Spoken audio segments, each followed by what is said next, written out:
Hello बच्चों, good morning and welcome back to standard 9th. After completing chapter 1, now we are starting with chapter number 2, polynomials. A बहुत ही important chapter from the point of view of 10th standard.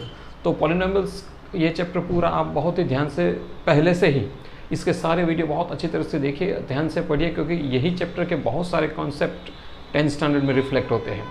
तो बच्चों आइए हम polynomials chapter number 2 आज शुरू करें. उसका आज वीडियो में भेज रहा हूँ, लेकिन आज मैं आपको इंट्रोडक्शन पार्ट का वीडियो भेज रहा हूँ. इसके बाद उसके कुछ इंपॉर्टेंट सम्स के वीडियो भेजूंगा, ठीक है.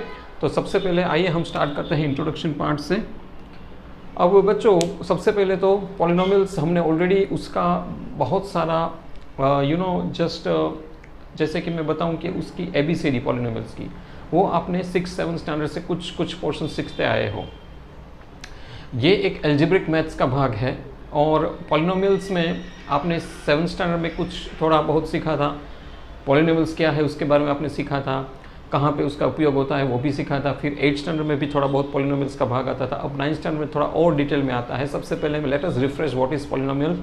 रिफ्रेश कर देते हैं कि an algebraic expressions having whole number as power they are all polynomials. That means कि हम एक्सप्रेशंस किसको बोलते हैं तो आपको पता ही है. जैसे मैंने लिखा 6x, फिर मैंने लिखा 2y, ओके, 3z, ये सारे एक्सप्रेशंस हैं. इसको हम एक्सप्रेशंस कहते हैं बच्चों. तो एक्सप्रेशंस से मैं अगर उसको चारों ऑपरेशन से जोड़ता हूँ तो पॉलिनोमियल्स बनते हैं.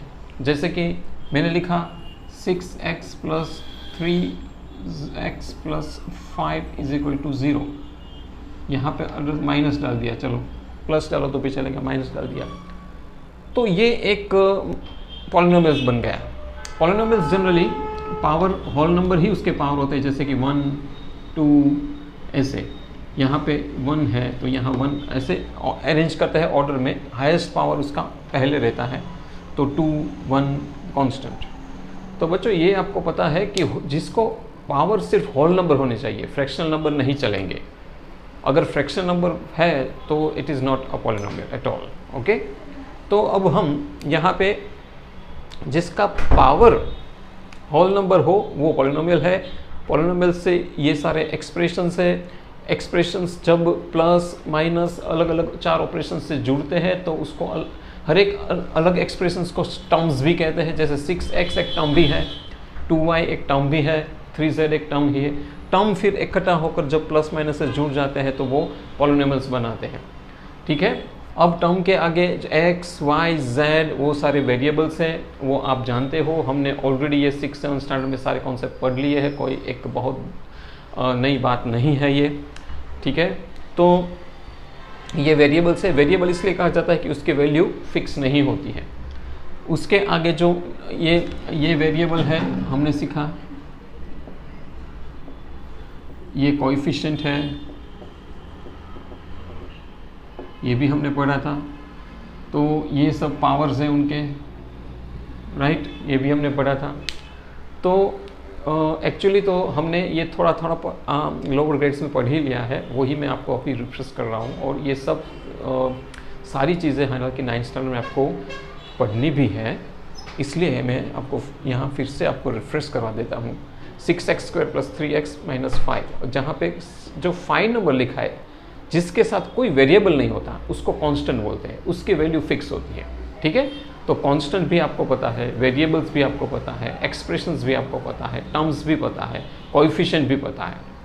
तो ये सारी चीज़ें बच्चों मिलकर पॉलिनोमियल बनाते हैं. फिर हमने देखा था कि पॉलिनोमियल्स ऑफ डिग्री, पॉलिनोमियल्स जो होता है by terms and by degree, समझ रहे हो. तो पॉलिनोमियल्स 2 तरह से डिवाइड है.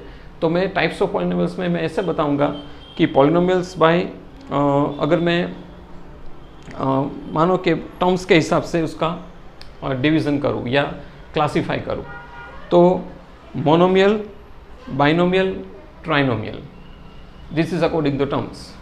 अगर कोई पॉलिनोमियल सिर्फ एक ही टर्म वाला है, सपोज 3x है, तो ये मोनोमियल हुआ, आपको पता है, ये भी आपने पढ़ा था. 2 टर्म वाला है, बाइनोमियल हुआ. 3 टर्म वाला है तो ट्राइनोमियल हुआ, और उससे भी ज़्यादा टर्म वाले हैं सपोज, तो फिर हुआ पॉलिनोमियल। मतलब 3 से ज़्यादा टर्म हुए तो फिर हम उसको पॉलिनोमियल्स कहते हैं। तो बच्चों ये पूरे चैप्टर में हम पॉलिनोमियल्स का डिवीज़न, पॉलिनोमियल्स का मल्टीप्लिकेशन, फिर आइडेंटिटीज़ है उनसे रिलेटेड ऑपरेशंस, ये पूरे सेकंड चैप्टर में पढ़ने वाले हैं, जिसका वीडियो मैं एक 1 by 1 भेजता जाऊंगा। ठीक है, अब मैंने कहा था कि टाइप्स ऑफ पॉलिनोमियल्स में हमने अकॉर्डिंग टू द टर्म्स देखा। अब according to the degree 2 type के डिवीजन है, 2 टाइप के क्लासिफिकेशन है, according to the terms and according to the degree. According to the degree अगर आप देखो बच्चों, तो अकॉर्डिंग टू द डिग्री में जिस पॉलिनोमियल को मानो कि 1 पावर है उसको लीनियर पॉलिनोमियल कहते हैं। जिस पॉलिनोमियल को 2 पावर है, हाईएस्ट पावर, हाँ, जैसे कि यहाँ देखो 6x² + 3x - 1, पूरे पॉलिनोमियल में सबसे हाईएस्ट पावर वाला 2 है, सबसे बड़ा पावर है वो उसकी डिग्री होती है। समझ गए? कोई कोई पॉलिनोमियल में 5 पावर भी होता है, कोई कोई में 4 भी पावर होता है। तो देखना पड़ता है कि हाईएस्ट पावर कौन सा है, that is the degree of that polynomial. तो अकॉर्डिंग टू द डिग्री जो 1 पावर वाला है वो लीनियर पॉलिनोमियल, 2 पावर्स वाला है वो क्वाड्रेटिक पॉलिनोमियल, 3 पावर वाला है वो क्यूबिक पॉलिनोमियल, 4 पावर वाला है वो बाइक्वाड्रेटिक पॉलिनोमियल। तो बच्चों इसकी पूरी लिखाई का एक फोटोज में आपको भेजूंगा, मैंने जो पूरा इंट्रोडक्शन पार्ट आपके लिए बनाया है। तो ये वीडियो भी आप देखो और फिर उसके इंट्रोडक्शन पार्ट के कुछ फोटोज भेजूंगा जो आपको नोट डाउन कर लेना नोटबुक में, ताकि आपको याद रहे। फिर बच्चों जीरोज ऑफ पॉलिनोमियल्स हमने इतना तो ऑलरेडी पढ़ लिया है, जो मैंने आपको रिफ्रेश करवा दिया, और यही चीज़ आपको पढ़नी भी है 9th स्टैंडर्ड में। लेकिन आगे थोड़ा कुछ नया है इसमें, वो एक है zeros of polynomial. What do you mean by zeros of polynomial? Zeros of polynomial मतलब ये जीरो नहीं जो हम जीरो लगाते हैं।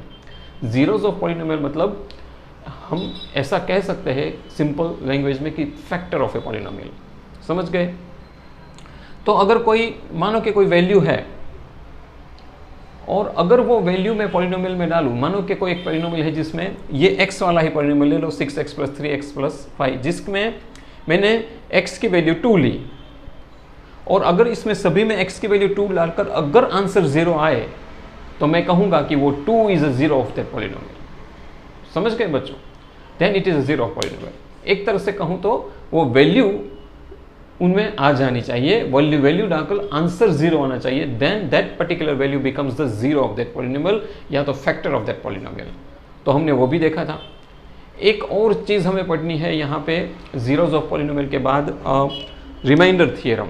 2 या 3 थियरम है इसमें जो आपको सीखने हैं। रिमाइंडर थियरम में बच्चों क्या है कि सबसे पहले तो थियरम क्या है? Theorem is a proven facts, एक ऐसी चीज़ जिसने ऑलरेडी प्रूव कर दी है, उसको प्रूव करने की ज़रूरत नहीं होती है, एक मेथडिकली प्रूव करके हमें भेजा है, उसको थियरम कहते हैं। तो थियरम आपने बहुत पहले भी पढ़े थे, 8th स्टैंडर्ड में कुछ थियरम्स पढ़े थे। अब 9th स्टैंडर्ड में तो बहुत सारे थियरम बेस्ड पूरा मैथ्स है, तो हम आगे आगे पढ़ते जाएंगे। लेकिन आज हम रिमाइंडर थियरम की बात करेंगे। रिमाइंडर थियरम क्या है? तो जैसे बच्चों आपने पहले पढ़ा था कि जब आप होल नंबर्स का डिवीज़न करते थे तो जिसका हमें भाग करना है वो डिविडेंड होता है, फिर जिससे वो डिवाइड होता है वो डिवाइजर होता है। इसको तुम क्वोशंट के साथ मल्टीप्लाई करो तो रिमाइंडर बनता है, सॉरी प्लस रिमाइंडर करो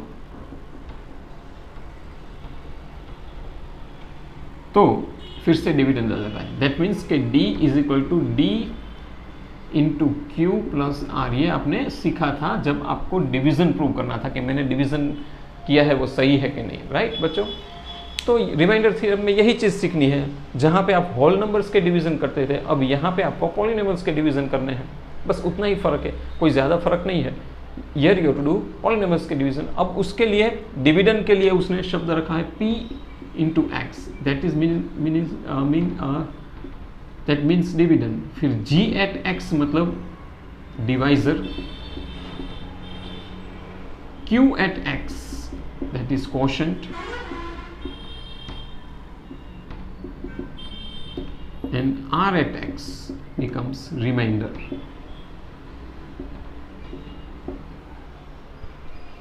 तो बच्चों ये सारी चीजें आपको पढ़नी है, ये रिमाइंडर थियरम है।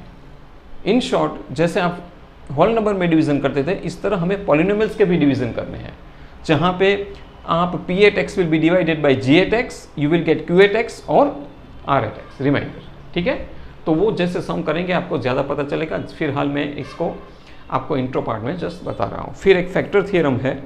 फैक्टर थियरम में और कुछ नहीं है, अगर कोई एक, जैसे कि मैंने होल नंबर का डिवीज़न किया, बरोबर, मैंने 10 डिवाइडेड बाई 5 किया, तो 5 2 10 होता है, तो 5 और 2 10 के फैक्टर हुए। इसी तरह यहाँ भी फैक्टर थियरम में कौन सा पॉलिनोमियल का फैक्टर है, कौन सा नहीं है, वो फैक्टर अगर है कि नहीं, रिमाइंडर 0 आता है कि नहीं, वो सारी चीज़ें अगर हम सीखेंगे, that is in the under the title of factor theorem, वो अभी आप सीखेंगे, ठीक है। तो बच्चों, इसके साथ ये इंट्रोडक्शन पार्ट पूरा हो रहा है। काफ़ी बात मैंने की, और इसमें कुछ 11 आइडेंटिटीज़ सीखनी है, वो भी मैं बता देता हूँ। वो आइडेंटिटीज़ का फ़ोटो और इंट्रोडक्शन पार्ट की कुछ लिखाई मैं आज इस वीडियो के साथ नीचे फ़ोटो में भी भेज रहा हूँ। इसको नोटबुक में लेना, पढ़ना, आगे आगे वीडियो भेजता रहूँगा। Thank you very much for listening me.